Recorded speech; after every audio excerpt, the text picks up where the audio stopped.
오늘 함께 나눌 말씀은 민수기 16장 41절에서 50절 말씀까지 우리 함께 읽겠습니다. 이튿날 이스라엘 자손의 온 회중이 모세와 아론을 원망하여 이르되 너희가 여호와의 백성을 죽였도다 하고, 회중이 모여 모세와 아론을 칠 때에 회막을 바라본즉 구름이 회막을 덮었고 여호와의 영광이 나타났더라. 모세와 아론이 회막 앞에 이르매 여호와께서 모세에게 말씀하여 이르시되 너희는 이 회중에게서 떠나라. 내가 순식간에 그들을 멸하려 하노라 하시매 그 두 사람이 엎드리느니라. 이에 모세가 아론에게 이르되 너는 향로를 가져다가 제단에 불을 그것에 담고 그 위에 향을 피워 가지고 급히 회중에게로 가서 그들을 위하여 속죄하라. 여호와께서 진노하셨으므로 연병이 시작되었음이니라. 아론이 모세의 명령을 따라 향로를 가지고 회중에게로 달려간즉 백성 중에 연병이 시작되었는지라. 이에 백성을 위하여 속죄하였고 죽은 자와 산 자 사이에 섰을 때에 연병이 그치니라. 고라의 일로 죽은 자 외에 연병에 죽은 자가 14,700명이었더라. 연병이 그침에 아론이 회막문 모세에게로 돌아오니라. 아멘. 학습 효과라는 것이 있습니다. 특별히 반려동물들, 개나 고양이들을 키울 때 주로 쓰는 것인데요. 어떤 특정한 일을 계속해서 반복함으로써 습관을 들이는 것입니다. 반려동물들의 배변 활동이나 개인기라고 하나요? 앉아, 일어나, 엎드려, 손하는 그런 것들을 훈련할 때 사용되는 게 이 학습 효과입니다. 반복 숙달하는 것입니다. 지능이 사람보다 낮은 동물들도 수십 번, 몇 번 연습하면 다 합니다. 제가 송산교회 있을 때 개를 많이 키웠는데요. 자그마한 개를 습관을 들였더니 하긴 하더라고요. 제가 뭘 시켰냐면 물어와를 시켰습니다. 공을 던지고 물어오면 먹을 것을 주고 하면 조그마한 개들이라도 곧잘 하더라고요. 그런데 이게 잘 안 되는 게 있습니다. 사람입니다. 사람은 참 희한해요. 몇 번 반복할지라도 이 학습 효과가 잘 되지 않습니다. 습관적으로 그런지 몰라도 그렇게 되지 않는 게 사람입니다. 오늘 말씀 한번 읽어볼까요? 16장 49절 말씀입니다. 같이 읽겠습니다. 고라의 일로 죽은 자 외에 연병에 죽은 자가 14,700명이었더라. 아멘. 고라의 일로 죽은 자 외라고 말하는 것을 보면 저와 여러분이 읽었던 이 사건을 통해서 14,700명이라는 사람이 죽었습니다. 이 죽은 게 처음이 아니었습니다. 그 이전에도 이미 많은 사람들이 죽었습니다. 그 죽은 일이 뭐냐면 원망의 일로 죽었습니다. 시내산에서 언약을 맺은 후에 출발하자마자 그들은 원망합니다. 하나님께서 불로 심판하셨잖아요. 진영 끝을 불살랐습니다. 하나님께 회개했더니 돌이켰습니다. 그들이 정탐꾼을 보냅니다. 정탐꾼의 일로 그들은 어떤 일을 경험합니까? 그들이 말을 듣지 않고 이 산에 올라갔더니 그곳에서 피합니다. 암말렉에 의해서 피하고 돌아옵니다. 그리고 하루 전에는 무슨 일이 있었습니까? 이 연병의 일 일어나기 하루 전에 어떤 일이 있었냐면 고라 자손이 반역을 꾀합니다. 고라 자손만 한 것이 아니라 르우벤 지파의 다단과 아비람, 그리고 그 일에 합세한 사람이 250명이었습니다. 하나님께서 심판하십니다. 땅을 열어서 고라 자손의 일당들을 다 땅속에 파묻히게 합니다. 그리고 그 일로 인해서 향로를 들었던 사람들 250명을 하나님께서 불타 죽이셨습니다. 그것이 고작 하루 전이었습니다. 그렇게 하루 전의 일로 하나님께서는 한 가지 특별한 일을 지시합니다. 16장 40절 말씀입니다. 같이 한번 읽어볼까요? 16장 40절 말씀 같이 읽겠습니다. 이스라엘 자손의 기념물이 되게 하였으니 이는 아론 자손이 아닌 다른 사람은 여호와 앞에 분향하러 가까이 오지 못하게 함이며 또 고라와 그의 무리와 같이 되지 않게 하기 위함이라 여호와께서 모세를 시켜 그에게 명령하신 대로 하였더라. 아멘. 하나님께서는 그들이 들었던 향로를 다쳐서 철판을 만들게 하십니다. 그리고 제단을 쌓습니다. 하나님 앞에 분향하는 제단을 쌓습니다. 번제를 드리는 제단을 쌓습니다. 쌓고 어떻게 합니까? 이 일로 인해서 다시는 사람들이 죽지 않게 하기 위해서 제단을 쌓았다는 것입니다. 하나님의 일에 도전하고 원망하는 일에 이것이 표징이 되기 하기 위해서 제단을 쌓은 것입니다. 여러분, 다시 반려동물을 훈련할 때 그들이 자라면 쓰다듬어 주고 칭찬의 말을 하고 먹을 것을 주면, 또 하지 않으면 때로는 징계합니다. 그러면 어떻게 해야 칭찬을 받는지 알고 그들은 그렇게 행합니다. 똑같이 행합니다. 그런데 사람은 그렇지 않은가 봅니다. 말씀 한번 읽어볼까요? 41절 말씀입니다. 같이 읽겠습니다. 시작. 이튿날 이스라엘 자손의 온 회중이 모세와 아론을 원망하여 이르되 너희가 여호와의 백성을 죽였도다 하고. 아멘. 이튿날, 그 다음날 이스라엘 온 회중이 모세와 아론을 원망합니다. 원망하여 뭐라고 이야기합니까? 너희가 여호와의 백성을 죽였도다. 분명히 하나님의 심판을 받았음에도 불구하고, 하나님의 심판으로 말미암아 고라의 일당들이 다 죽었음에도 불구하고 그들은 어떻게 합니까? 너희 때문에 죽었다는 거예요. 모세와 아론, 너희 때문에 죽었다는 것입니다. 그 모든 것을 모세와 아론에게 뒤집어 씌우는 것입니다. 리플리 증후군이라는 게 있습니다. 이게 뭐냐면 자꾸 내 입에서 거짓말을 반복하다 보면 그 거짓말도 참으로 믿는 증후군입니다. 영적인 리플리 증후군이 있습니다. 그 사이에 뭐가 끼어들냐면 거짓말을 가지고 합리화를 시킵니다.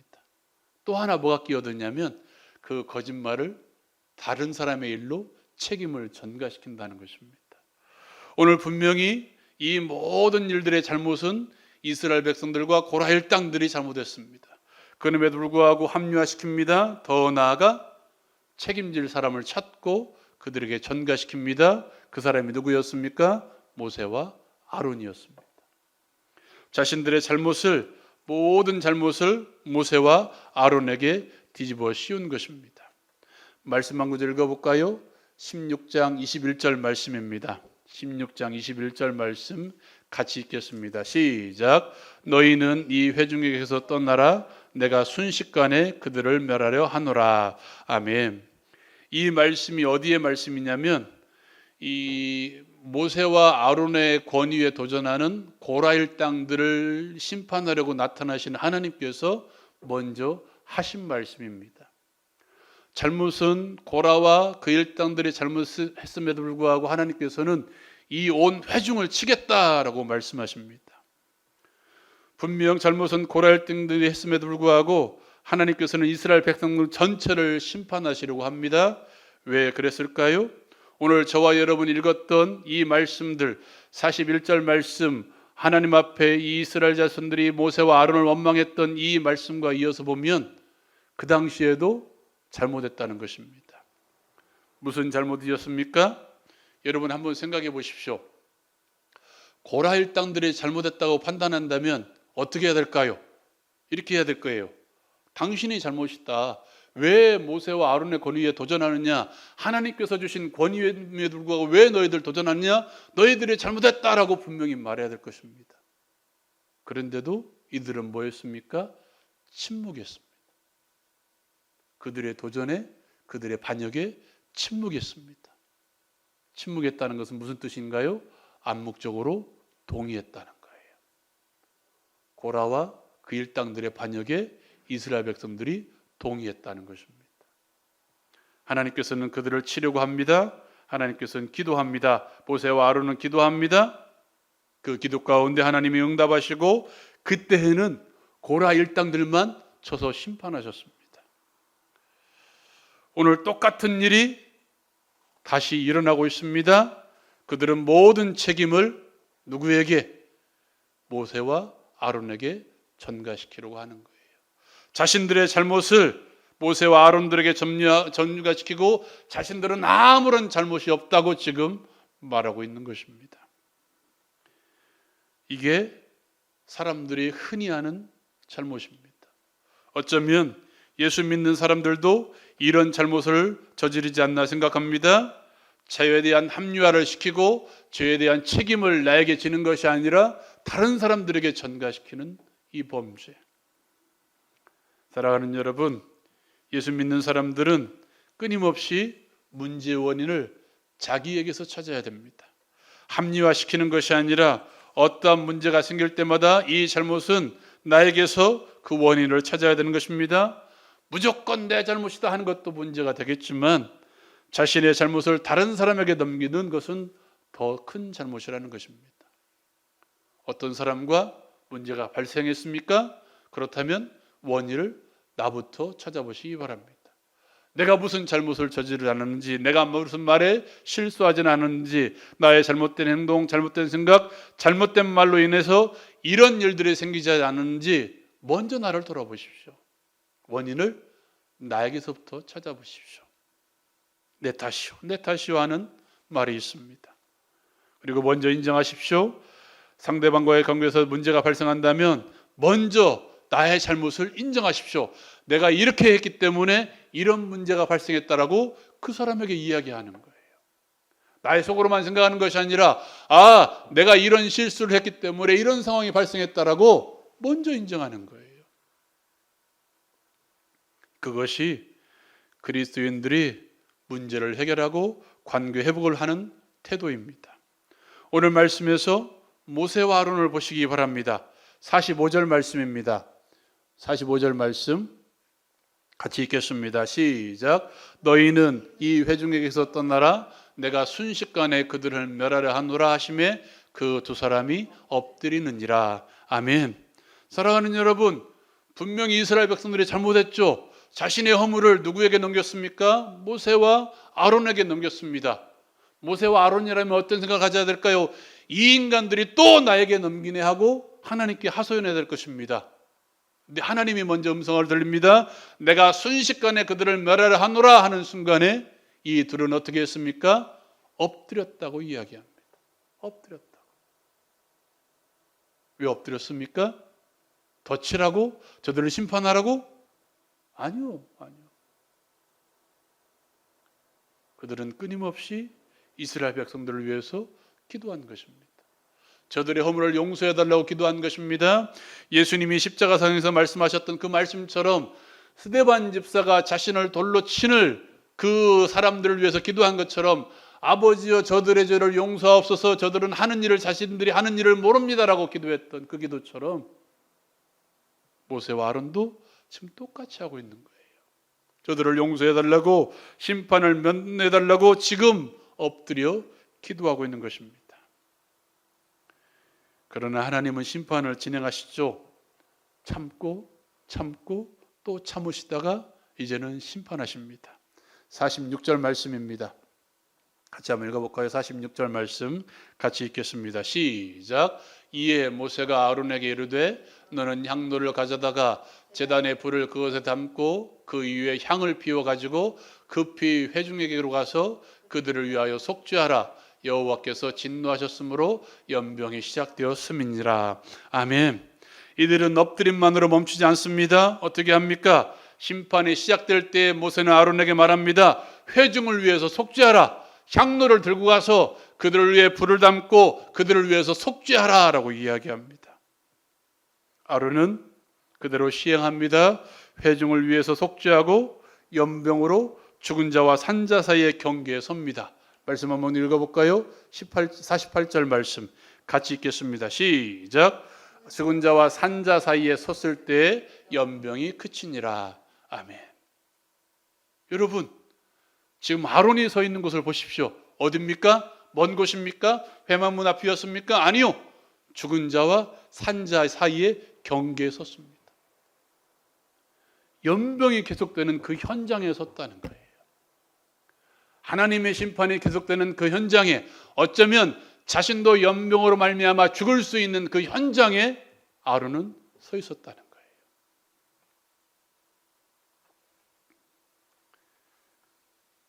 예수님께서 하늘의 영광 보좌를 버리시고 죄와 사망 가운데 오셔서 우리를 위해서 대신 지신 그 십자가 형틀에 높이 서신 것처럼 아론도 동일하게 그 죽는 현장에, 심판의 현장에, 자신이 죽을 수도 현장에 섰습니다.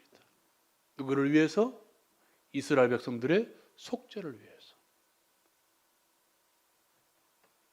사랑하는 여러분, 교회가 서 있어야 될 곳이 거기입니다.